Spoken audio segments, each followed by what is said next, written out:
Welcome back. ನೋಡಿ sir, Kannada ಪರ ಸಂಘಟನೆಗಳು ನಾಡು ನೆಲ ಜಲ ಅಂತ ಬಂದಾಗ ನೀವೆಲ್ಲರೂ ಒಗ್ಗಟ್ಟಾಗ್ತೀರಿ.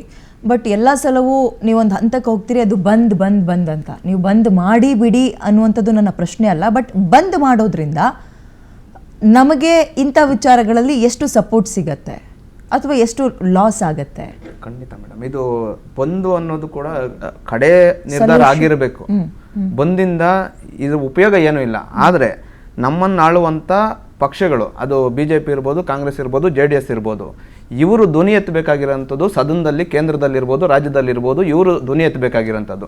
ಇವರು ಧ್ವನಿ ಎತ್ತದಿದ್ದಾಗ ನಾವು ಯಾರನ್ನು ಕೇಳಬೇಕು, ನಾವು ಏನು ಮಾಡಬೇಕು? ಇವತ್ತು ಬರಗಾಲ ಇವತ್ತು ಬಂದಿರೋದಲ್ಲ, ಅನೇಕ ಸಾರಿ ಬಂದಿದೆ. SM ಕೃಷ್ಣ ಅವರು ಮುಖ್ಯಮಂತ್ರಿ ಆಗಿದ್ದಾಗೂ ಬರಗಾಲ ಬಂದಿದೆ, ಬಂಗಾರಪ್ಪನವರಿದ್ದಾಗೂ ಬರಗಾಲ ಬಂದಿದೆ. ಕಾವೇರಿ ಕಣಿವೆಯಲ್ಲಿ ನೀರಿಲ್ಲದೆ ಇರೋವಂಥದ್ದು ಪ್ರತಿ ವರ್ಷನೂ ಆಗುತ್ತೆ, ವರ್ಷಕ್ಕೆ 2 ವರ್ಷಕ್ಕೊಂದ್ಸರಿ ಕಂಟಿನ್ಯೂ ಆಗ್ತಾ ಇದೆ ಅದು.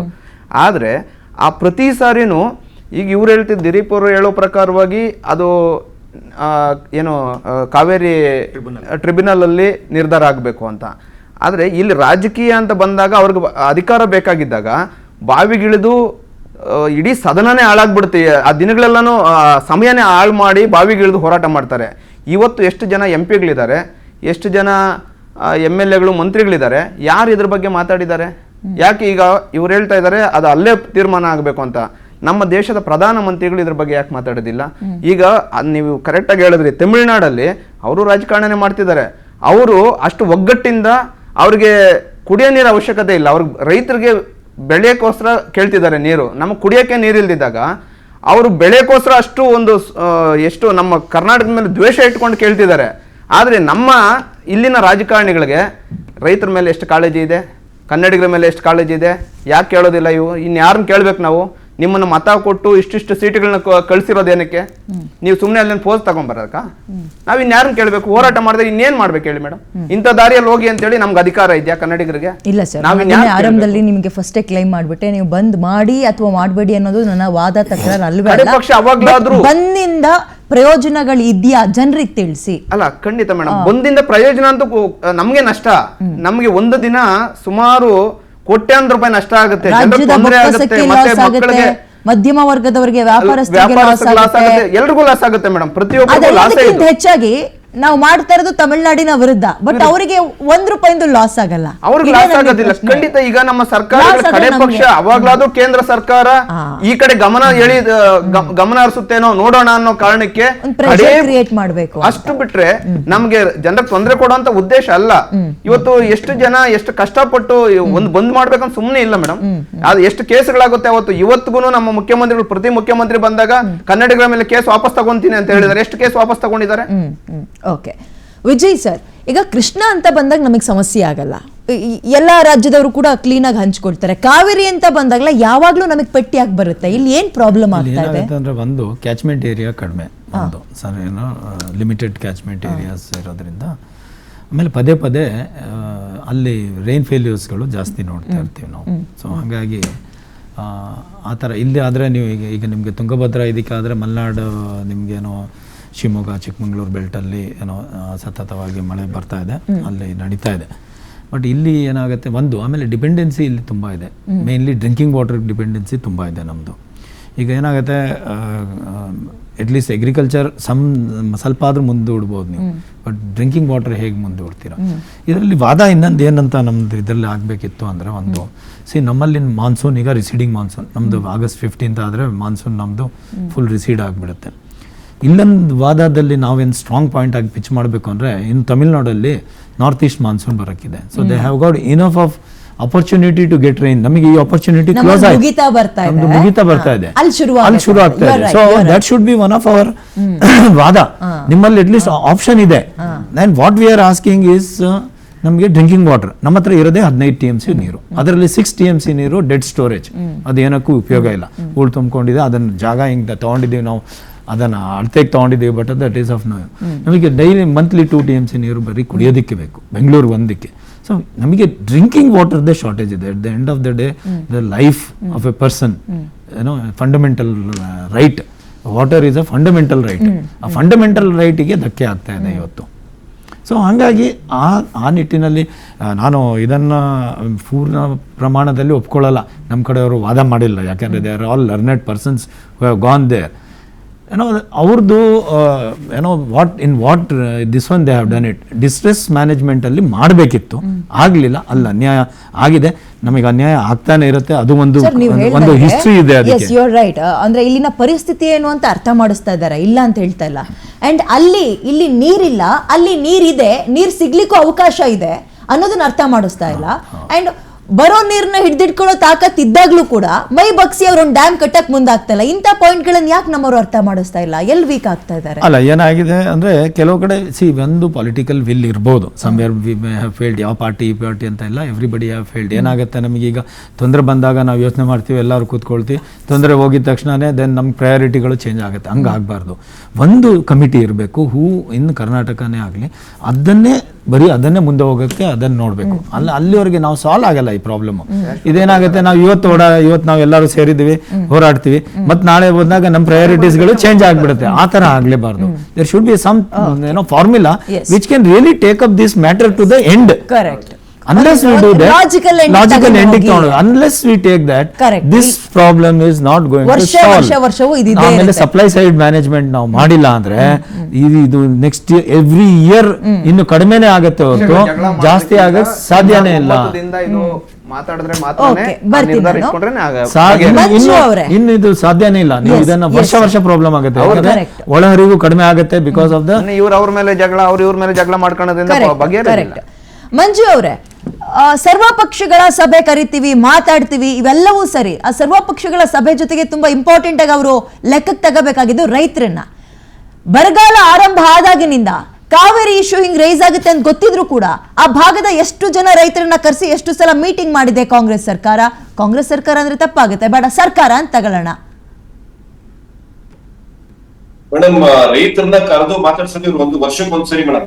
ಈ ದೇವ್ರ ಜಾತ್ರೆಗೆ ಹೋಯ್ತಾರಲ್ಲ ಆ ತರ. ಅದು ಯಾವಾಗ ಅಂದ್ರೆ ಈ ಬಜೆಟ್ ಇರುತ್ತಲ್ಲ, ಬಜೆಟ್ ಮುಂಗಡ ಒಂದಷ್ಟು ನಮ್ಮ ರೈತರ ಮುಖಂಡರನ್ನ ಕರೆಸ್ತಾರೆ. ಆಲ್ರೆಡಿ ಇವರು ಬಜೆಟ್ ಏನ್ ಮಾಡ್ಬೇಕು ಅಂತ ಡಿಸೈಡ್ ಮಾಡ್ಕೊಂಡ್ಬಿಟ್ಟಿರ್ತಾರೆ.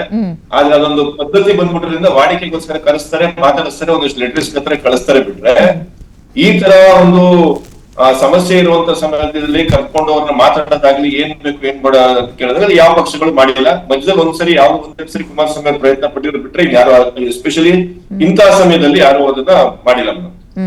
ಬಟ್ ವಿಜಯ್ ಕುಮಾರ್ ಅವರು ತುಂಬಾ ಒಂದು 2 ವ್ಯಾಲಿಡ್ ಪಾಯಿಂಟ್ ಗಳನ್ನ ಟಚ್ ಮಾಡಿದ್ರು ಮೇಡಮ್. ಜೂನ್ 19-20 ಇರ್ಬೇಕು ನನ್ನ ಪ್ರಕಾರ. ಮೇಕೆದಾಟು ವಿಚಾರದಲ್ಲಿ ತಮಿಳುನಾಡು ಅಸೆಂಬ್ಲಿನಲ್ಲಿ ಒಂದು ಚರ್ಚೆ ಆಗುತ್ತೆ. ಅವತ್ತು ವಿಜಯಕಾಂತ್ ಅವ್ರೇನು ಚಿತ್ರನಟ ವಿಜಯಕಾಂತ್ ಅವರಿದ್ದಾರೆ, ಅವ್ರದ್ದು ವೈಫ್, ಅವ್ರ ಬಡದಿ ಏನು ಇವತ್ತು MLA ಆಗಿದ್ದಾರೆ. ಅವತ್ತು ಅಸೆಂಬ್ಲಿನಲ್ಲಿ ಒಂದು ವಿಚಾರ ಮಂಡಿಸ್ತಾರೆ ಮೇಡಮ್ ಅವರು.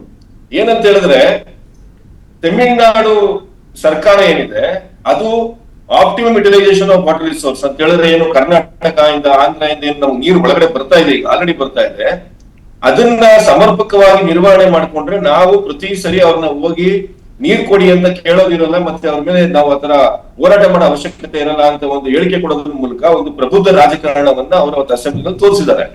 ಆಮೇಲೆ ಅವ್ರು ಏನ್ ಹೇಳ್ತಿದ್ದಾರೆ ಅಂತ ಹೇಳಿದ್ರೆ, ಒಂದು permanent solution, long term solution ಬಗ್ಗೆ ಅವ್ರು ಮಾತಾಡ್ತಾ ಇದ್ದಾರೆ. ಬಹುಶಃ ಈ ಒಂದು ಕೊರತೆ ನನ್ನ ಕರ್ನಾಟಕ ರಾಜ್ಯದಲ್ಲಿ ರಾಜಕಾರಣಿಗಳಿಗೆ ಕೊರತೆ ಇದೆ ಅನ್ನೋದು ನನ್ಗೆ ತುಂಬಾ ದೊಡ್ಡ ಮಟ್ಟದಲ್ಲಿ ಎದ್ದು ಕಾಣಿಸ್ತಾ ಇದೆ. ನಾವು ಲಾಂಗ್ ಟರ್ಮ್ ಪ್ಲಾನ್ ಬಗ್ಗೆ ಯೋಚನೆ ಮಾಡ್ತಾ ಇಲ್ಲ. ಬಟ್ ಮೇಡಮ್, ನಾವು ಎಸ್ಪೆಷಲಿ ನಮ್ಮ ಸಂಘಟನೆಯವರು ಕಬಿನಿ ಡ್ಯಾಮ್ ಏನು ನೀರಿನ ಪ್ರದೇಶ ಏನಿದೆ ಮೇಡಮ್, ಅಲ್ಲಿ ರೆಸಾರ್ಟ್ಗಳು ಡ್ಯಾಮ್ ನ ಜಾಗವನ್ನು ಒತ್ತುವರಿ ಮಾಡ್ಕೊಂಡಿದ್ದೇವೆ ಅಂತ ಹೇಳಿ ಒಂದು ದೊಡ್ಡ ಮಟ್ಟದಲ್ಲಿ ಹೋರಾಟ ಮಾಡಿದ್ವಿ. ಕೊನೆಗೆ 3 ದಿನಗಳ ನಿರಂತರವಾಗಿ ಅಹೋರಾತ್ರಿ ಧರಣಿ ಮಾಡಿದ್ಮೇಲೆ ಜಿಲ್ಲಾಡಳಿತ ಒಂದು ಪತ್ರ ತಂದು ಕೊಡುತ್ತೆ ನಮ್ ಕೈಗೆ. ಮೇಡಮ್, ಒಂದು ನಿಮ್ಗೆ ಆಘಾತ ಆಗ್ಬೋದು, ಅಲ್ಲಿ ಕೂತಿರುವಂತ ಎಲ್ಲಾ ಸನ್ಮಾನ್ಯ ಎಲ್ಲಾ ರಾಜಕೀಯ ಮುಖಂಡರುಗಳ ದೊಡ್ಡ ಮುಖಂಡರುಗಳು 3 ಎಕರೆ 4 ಎಕರೆ ಭೂಮಿಯನ್ನ ಡ್ಯಾಮ್ ಒಳಗಡೆ ರಿಸಾರ್ಟ್ ಕಟ್ಕೊಂಡಿದ್ದಾರೆ ಮೇಡಮ್. ಇದಕ್ಕಿಂತ ಅಯೋಗ್ಯ ಮನಸ್ಥಿತಿಗಳು, ಇದಕ್ಕಿಂತ ಅಯೋಗ್ಯರು ನನಗೆಲ್ಲೂ ಕಾಣಲ್ಲ. ಡ್ಯಾಮ್ ಒಳಗಡೆ ರೆಸಾರ್ಟ್ 3-4 ಎಕರೆನ ಒತ್ತುವರಿ ಮಾಡ್ಕೊತಾರೆ. ಇವತ್ತು ಕುತ್ಕೊಂಡು ಅವರೇನ ಈ ಪಕ್ಷದವ್ರು ಅವ್ರ ಮೇಲೆ, ಅವ್ರ ಪಕ್ಷದಲ್ಲಿ ಇವ್ರ ಮೇಲೆ ಗಲಾಟೆ ಮಾಡ್ತಾರೆ. ಮತ್ತೊಬ್ರು ಮಾನ್ಯವ್ರು ಮಾತಾಡ್ತಾ ಇದ್ರು, ಇವತ್ತು ರಾಜ್ಯ ಸರ್ಕಾರ ತಮಿಳುನಾಡು ವಿಚಾರದಲ್ಲಿ ಕರ್ನಾಟಕ ಪರವಾಗಿ ಇದು ಏನೋ ವಾದ ಮಂಡನೆ ಮಾಡೋದ್ರಲ್ಲಿ ಸೋತಿದೆ ಅಂತ ಹೇಳಿ. ನನಗೆ ಈ ಎಲ್ಲಾ ರಾಜಕೀಯ ಪಕ್ಷಗಳನ್ನ ಅದಕ್ಕೆ ಜೆಸಿಬಿ ಅಂತ ಕರಿತೀವಿ. ಜನತಾ ಪಾರ್ಟಿ, ಕಾಂಗ್ರೆಸ್, ಬಿಜೆಪಿ ಜೆಸಿಬಿಗಳಿದ್ದಾಗ ನಮ್ಮ ಬಗ್ದು ತಿನ್ಕತಾರೆ ಅನ್ನೋದು ನಾವು ಎಲ್ಲಾ ಕಡೆ ಮಾತಾಡ್ತೀವಿ.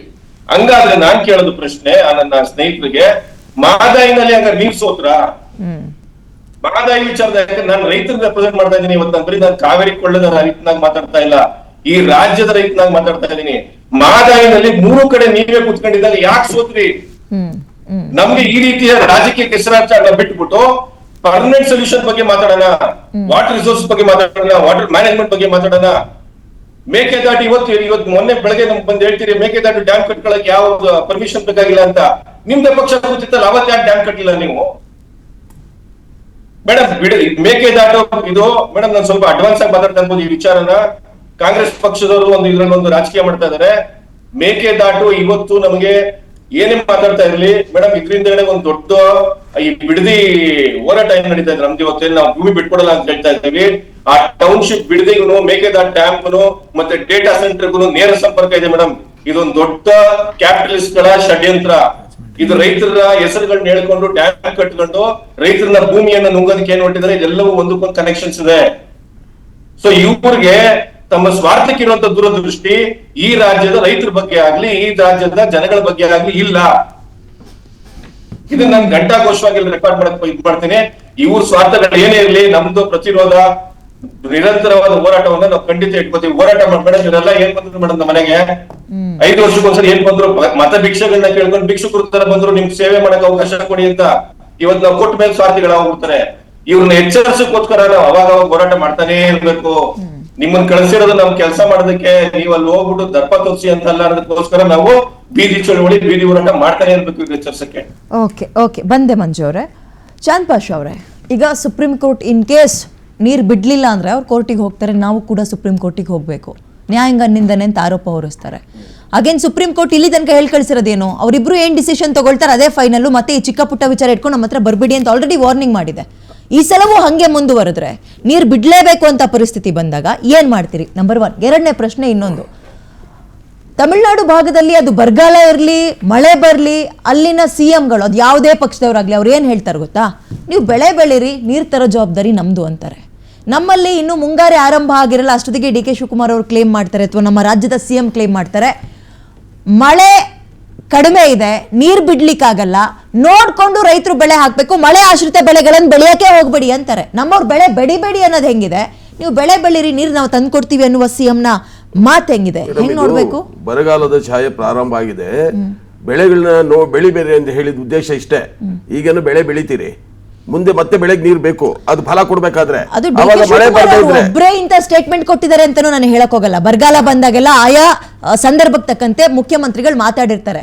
ಬಟ್ ನೀವು ನಾನೇನಂದ್ರೆ ಆ ಹೋಲಿಕೆ ಕೇಳ್ತಾ ಇದೀನಿ, ಮಳೆ ಇರ್ಲಿ ಬಿಡ್ಲಿ, ಬರಗಾಲ ಇರ್ಲಿ ಬಿಡ್ಲಿ, ಕರ್ನಾಟಕ ಇದೆ ನಮ್ಮ ಪಾಲಿಗೆ, ನೀರ್ ಬಿಡುತ್ತೆ, ನಮಗೆ ವಾಟರ್ ಟ್ಯಾಂಕ್, ಅವರು ವಾಟರ್ ATM ಇದ್ದಂಗೆ, ನಾವು ಇದೀವಿ ನೀರ್ ಬಿಡಿಸ್ತೀವಿ ಅಂತ ಅಲ್ಲಿನ CMಗಳು ಮಾತಾಡೋದು ಹೆಂಗಿದೆ? ಮಳೆ ಬೆಳೆ ಬೆಳಿ ನಮ್ಮ ದುರಾದೃಷ್ಟ, ನಮ್ಮಿಂದ ಹರಿದು ಅಲ್ಲಿ ಹೋಗುವಂತದ್ ನೀರು, ಅವರಿಂದ ನೀರು ನಮಗೆ ಬರೋದಾದ್ರೆ ಅವಾಗ ಗೊತ್ತಾಗಿರ್ತಿತ್ತು. ಈಗ ನಮ್ಮಲ್ಲಿ ಏನಾಗಿದೆ, ರೈತ ಕಷ್ಟ ಸಾಲ ಸೋಲ ಮಾಡಿ ಬೆಳೆ ಬೆಳೆದಿರ್ತಾನೆ, ಮಳೆ ಬರಲಿಲ್ಲ ಅಂದ್ರೆ ಸುಟ್ಟೋದ್ರೆ ಆತ ಸಂಕಷ್ಟಕ್ಕೀಡಾಗ್ತಾನೆ. ಆ ಒಂದು ಮುನ್ನೆಚ್ಚರಿಕೆ ಫಲವಾಗಿ ನಮ್ಮ ಮುಖ್ಯಮಂತ್ರಿಗಳು ಹೇಳಿದ್ದಾರೆ. ಅದಕ್ಕೋಸ್ಕರವಾಗಿ ನಾವೇನ್ ಮಾಡಿದೀವಿ, ನಮ್ಮ ತಜ್ಞರು ಹೇಳದಂಗೆ ತಮಿಳುನಾಡಿಗೆ ಪರ್ಯಾಯವಾದಂತ ವ್ಯವಸ್ಥೆ ಇದೆ, ನಮ್ಮಲ್ಲಿ ಇಲ್ಲ. ನಮ್ಮ ಮಳೆಗಾಲ ಮುಗಿದಂತ ಬರುವಂತ ಕುಂಭದ್ರೋಣ ಮಳೆ ಇದೆಯಲ್ಲ, ಆ ಮಳೆಯನ್ನ ಅದರಲ್ಲಿ ಜಾಸ್ತಿ ಅದು ಸಮುದ್ರಕ್ಕೆ ಹರ್ಕೊಂಡು ಹೋಗ್ತಾ ಇರುತ್ತೆ, ಉಪಯೋಗಿಸ್ಕೊಳ್ಳೋದಿಲ್ಲ. ಈ ವರದಿಯಲ್ಲಿ ಒಂದು ಹೇಳಿದೆ, ಮೊನ್ನೆ ಕ್ಯಾಪ್ಟನ್ ರಾಜಾರಾಮ್, ನಿಮ್ಮ ಹಿರಿಯ ಇವರು ಇದ್ರ ಅನ್ಸುತ್ತೆ ತಜ್ಞರು, ಅವರು ಹೇಳಿದ್ರು, ಮೊದಲು 4 ರಾಜ್ಯಗಳಿಗೆ ಹೇಳಿರೋದು, ನಿಮಗೆ ಬೇಕಾದ ಕುಡಿಯುವುದಕ್ಕೆ ಅಥವಾ ಬೆಳೆ ಬೆಳೆಯುವುದಕ್ಕೆ ಅಥವಾ ನಿಮ್ಮ ಅವಶ್ಯಕತೆ ತಕ್ಕಂತ ನೀರನ್ನ ಮಳೆಗಾಲದಲ್ಲಿ ಬರುವ ಹೆಚ್ಚಿನ ನೀರನ್ನ ನೀವೆಲ್ಲಾದ್ರೂ ಒಂದ್ ಕಡೆ ಶೇಖರಣೆ ಮಾಡಿ ಇಟ್ಕೊಳ್ಳಿ ಅಂತ. ತಮಿಳುನಾಡವರಿಗೆ ನಾವು ನೋಡಪ್ಪ, ನಿಮ್ಗೆ ಕುಂಭದ್ರೋಣ ಮಳೆ ಬರ್ತಾ ಇದೆಯಲ್ಲ, ಅದನ್ನ ಗ್ರೌಂಡ್ ಲೆವೆಲ್ ಅಲ್ಲಿ ಸ್ಟೋರೇಜ್ ಮಾಡ್ಕೊಳ್ಳಿ ಅಂತ ಹೇಳಿದ್ರೆ, ಅಲ್ಲ ಒಂದ್ ನಿಮಿಷ ಕೇಳಿ, ಲಿಂಕ್ ಇದೆ ಅಲ್ಲ, ಇದು ಲಿಂಕ್ ಇದೆ, ಒಂದ್ ನಿಮಿಷ. ಪ್ರಾಧಿಕಾರದನ್ನೇ ನಾನು ಹೇಳ್ತಾ ಇದ್ದೀವಿ, ಅಂದ್ರೆ ಡೈರೆಕ್ಟ್ ಆಗಿ ಅವ್ರು ಹೇಳೋದನ್ನ ಪ್ರಾಧಿಕಾರಕ್ಕೆ ಹೇಳ್ತಾ ಇದ್ದೀವಿ. ಪ್ರಾಧಿಕಾರ ಅವ್ರಿಗೆ ಕೇಳಿದೆ, ನಾವು ಹೇಳಿದ್ದಕ್ಕೆ, ನೀವು ಗ್ರೌಂಡ್ ಲೆವೆಲ್ ಅಲ್ಲಿ ಸ್ಟೋರೇಜ್ ಮಾಡ್ಕೊಡ್ರಪ್ಪ ನೀರು, ಈ ನಿಮಗೂ ನಮಗೆ ಘರ್ಷಣೆ ಇರಲ್ಲ, ನಮ್ಮಲ್ಲಿ ಇದ್ದಾಗ ನಾವು ಧಾರಾಳವಾಗಿ ಬಿಡ್ತೀವಿ ಅಂತ ಹೇಳಿದ್ರೆ, ಇಲ್ಲ ನಾವು ಗ್ರೌಂಡ್ ಲೆವೆಲ್ ಸ್ಟೋರೇಜ್ ಮಾಡ್ಕೊಳ್ಳೋದಿಲ್ಲ, ಯಾಕಂದ್ರೆ ನಮ್ಮ ಭೂಮಿ ಮುಳುಗೋಗುತ್ತೆ ಅಂತಾರೆ. ಇಲ್ಲಿ ನಮ್ಮ ರೈತರು ಭೂಮಿ ಮುಳುಗೋದ್ರೂ ಪರವಾಗಿಲ್ಲ. ಅದಕ್ಕೋಸ್ಕರವಾಗಿ ನಾವು ಮಳೆ ಟೈಮ್ನಲ್ಲಿ ಶೇಖರಣೆ ಮಾಡಿಕೊಂಡು ಕುಡಿಯುವ ನೀರಿಗೆ ನಮ್ಮ ರೈತರಿಗೆ ಅಂತಾನೆ ತಂದಿರೋ ಯೋಜನೆ ಈಗ ಇಷ್ಟೊತ್ತು ಮೇಕೆದಾಟು ಅಂತ ಹೇಳಿದ್ರಲ್ಲ, ಮೇಕೆದಾಟು. ಕೇಂದ್ರದ ಮಂತ್ರಿಗಳು ಹೇಳ್ತಾರೆ ಯಾರ ಅಪ್ಪಣೆನೂ ಬೇಕಾಗಿಲ್ಲ, ನಿಮ್ಮ ರಾಜ್ಯದಲ್ಲಿ ನಿಮ್ಮ ನೀರು ಶೇಖರಣೆ ಮಾಡ್ಕೊಳ್ಳೋದಕ್ಕೆ ನೀವು ಮಾಡಬಹುದು ಅಂತ ಹೇಳಿದ್ದಾರೆ. ಇವತ್ತಿನ ಪತ್ರಿಕೆಯಲ್ಲಿ ಏನ್ ಹೇಳ್ತಾರೆ, ತಮಿಳುನಾಡಿನವರ ಆಕ್ಷೇಪಣೆಗಳು ಏನಾನಿದ್ದಲ್ಲೇ ಅದನ್ನು ಕೂಡ ನಾವು ಪರಿಗಣಿಸ್ತೀವಿ ಅಂತಾರೆ. ಇದೊಂದು ಮುಖ, ಈ ಎರಡು ಮುಖದಲ್ಲಿ ಮಾತಾಡುತ್ತವರು ನಮ್ಮ ಸಮಸ್ಯೆನ ಹೇಗೆ ಅರ್ಥ ಮಾಡ್ಕೋತಾರೆ? ನೀವು ಮೇಕೆದಾಟು ಹೋರಾಟ ಪಾದಯಾತ್ರೆ ಹೋರಾಟಕ್ಕೆ ಮಾತ್ರ ಸೀಮಿತನಾ? ಮಾಡೇ ಮಾಡ್ತೀವಿ ಮೇಡಮ್. ನಾವು ಸುಮ್ಮನೆ ಈ ಹುಸಿ ನಗು ನಗುವಂತದ್ದು ಅಥವಾ ಸುಮ್ಮನೆ ಗುಡ್ಡಾಟಿಕೆ ಮಾತಾಡೋದಕ್ಕೆ ಬಂದಿಲ್ಲ. ನಾನು ಕಾವೇರಿ ಬಗ್ಗೆ ಮಾತಾಡ್ತಾ ಇದ್ದೀನಿ. ಕಾಲುವೆಗಳಿಗೂ ನೀರು ಬಿಟ್ಟಿದ್ದೀವಿ. ಈಗ ರೈತರ ಕಾಲುವೆಗೆ ನೀರು ಬಿಟ್ಟಿದ್ದೀವಿ. ಮಂಜು ಅವರೇ, ಬಿಟ್ಟಿದ್ದೀವಿ. ರೈತರಿಗೆ ಈಗ ನೀರು ಸಿಗ್ತಾ ಇದೆಯಾ? ಕಾವೇರಿಗೆ ನೀರ್ ಯಾವಾಗ ಬಿಟ್ರೆ ಬಂದ್ಬಿಟ್ಟು ಸ್ಟ್ರೈಟ್ ಮಾಡಿದ್ಮೇಲೆ ಬಿಟ್ರೆ ಖಂಡಿತವಾಗ್ಲೂ ಬಿಟ್ಟಿದ್ದೀವಿ. ಇಲ್ಲ, ನಾವೆರಡು ಕೇಳಿ ಚಾಂದ್ ಪಾಷ್ ಅವರೇ, ನಾವು ಮಂಡ್ಯ ಮೈಸೂರು ಭಾಗದ ರೈತರನ್ನ ಒಂದು 30-40 ಜನರನ್ನ ಕಾಲ್ ಮಾಡಿ ನೆನ್ನೆ ಸಂಜೆ 6 ಗಂಟೆ ಪ್ರೋಗ್ರಾಮ್ ನಲ್ಲಿ ನಾವು ಮಾತಾಡ್ಸಿದ್ದೆ. ಹೋದ್ ವರ್ಷ ನೀರ್ ಬಿಟ್ಟಿರೋದು ಬಿಟ್ಟಿಲ್ಲ. ರವಿ ಗಾಣಿಗ ಅವರಿಗೆ ಫೋನ್ ತಗೊಳ್ಳಿ, ಕಾರ್ಯಕ್ರಮದಲ್ಲೇ ನೀವು ತಗೊಳ್ಳಿ ಸರ್. ಕೇಳಿಸ್ಕೊಳ್ಳಿ, ಅಲ್ಲಿನ ಶಾಸಕರನ್ನ ತಗೊಳ್ಳಿ, ಕೇಳಿಸ್ಕೊಳ್ಳಿ ಸರ್. ಇಲ್ಲಿ ಹೋದ್ ವರ್ಷ ಬಿಟ್ಟಿರೋದು ಬಿಟ್ಟಿಲ್ಲ. ಈಗ ಅವ್ರು ಹೇಳ್ತಾ ಇರೋಂಗೆ ಈಗ ನೆನ್ನೆ ಮೊನ್ನೆ ಬೀದಿಗೆ ಬಂದು ಅಲ್ಲಿ ಅಡ್ಗೆ ಮಾಡ್ಕೊಂಡು ತಿಂದು ಹೋರಾಟ ಮಾಡಿದಾಗ ಬಿಟ್ಟಿದ್ದೀರಿ ಅಂತ ಕೇಳಿ. ನೆನ್ನೆ ಮೊನ್ನೆ ಅಲ್ಲ ಮೇಡಮ್, ನೀವು ಬೇಕಾದ್ರೆ ಶಾಸಕರಿಗೆ ಫೋನ್ ತಗೊಳ್ಳಿ ಲೈವ್ ಆಗಿ. ಶಾಸಕರು ಬೇಡ, ಯಾಕೆ ಅಲ್ಲ ಆ ಭಾಗದ ರೈತರೇ ಇದಾರಲ್ಲ, ಮಾತಾಡಿ. ನೀರ್ ಬಿಟ್ಟಿಲ್ವಾ ಕಾಲುವೆಗಳಿಗೆ? ನಿಮ್ ಶಾಸಕರನ್ನ ಕರ್ಸಿದ್ ನಾವು ಕಣ್ರಿ. ಆಯ್ತು, ಕಾಲುವೆಗೆ ನೀರ್ ಬಿಟ್ಟಿದೀವಲ್ಲ ಬ್ರದರ್, ಕಾಲುವೆಗೆ ನೀರ್ ಬಿಟ್ಟಿದೀವ ಇಲ್ವಾ? ಹಾಗೆ ಅದೇ ರೀತಿ ನಾವು ತಮಿಳ್ನಾಡಿಗೆ ನೀರ್ ಬಿಡೋದಿಲ್ಲ, ತಮಿಳ್ನಾಡಿಗೆ ನೀರ್ ಬಿಡೋದಿಲ್ಲ ನಾವು. ರೈತರ ಕಾಲುವೆಗೂ ನೀರ್ ಬಿಟ್ಟಿದೀವಿ. ಆಯ್ತಾ ಮೇಡಮ್? ನಮ್ಮಲ್ಲಿ ಅಂಬರೀಶ್ ಅವರು